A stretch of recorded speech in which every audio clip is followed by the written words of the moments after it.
you mentioned that different projects come with different challenges. How do what are some of the challenges between working in different genres? Like, does horror have different issues you need to address? Well, there's multiple facets to that question. The first thing I think when I think of genre for my job, I think of format. When I say format, I mean you can shoot a commercial, you can shoot a webisode, you can shoot a TV show.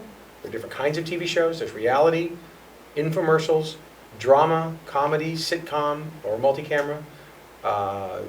There's TV specials, the Oscars, the Emmys, things like that. There's movies. There's movies of the week. There's miniseries. Each one of them has its own requirements of my position. And within those, you have genres of narrative, horror, comedy, and so on and so forth. Each one has its own needs. It's not uncommon to hear somebody go, "I don't want to hire that guy. He does car commercials. He can't do comedy commercials." Right? And not just for me. That'll apply to directors of photography. That'll apply to directors. That'll apply to production designers as well as actors. You'll hear say, "Well, that guy doesn't do comedy." And even the audience, it's interesting if you see a great comedic actor come up, and then suddenly he switches and tries to do a serious role. The audience doesn't necessarily accept it.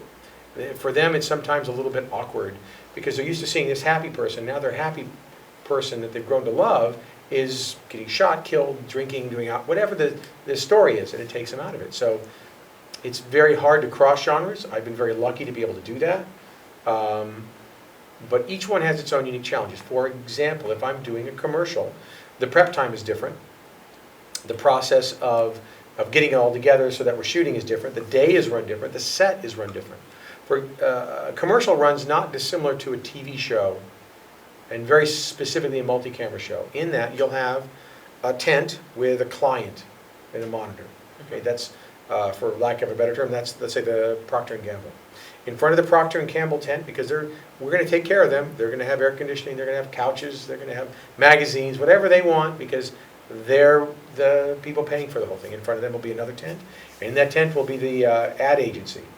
Procter & Gamble hires an ad agency, Gray, whoever, out of New York or LA or Chicago, and they're responsible for the commercial. They pitched the idea, they pitched the concept, they did storyboards, they may have done what's called an animatic, which is like a sort of half version of the commercial where they don't worry about so much production values, but at least demonstrate in a moving format storyboards.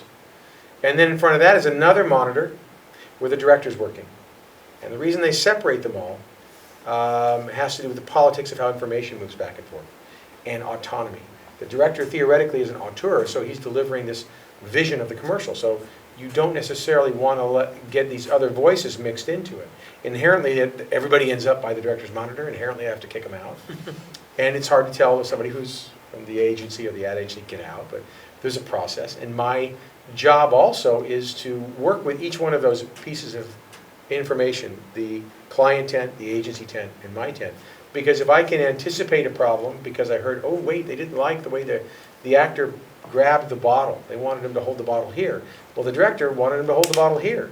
And I have heard from these people, oh, I don't like that extra. He reminds me of my uncle. Now, there's nothing wrong with the extra. The guy was just the guy walking through frame. But it reminded somebody back at this tent that in the 16th of a second that extra walked through, that it would be disturbing, that it reminded them of their uncle, and so the extra was gone.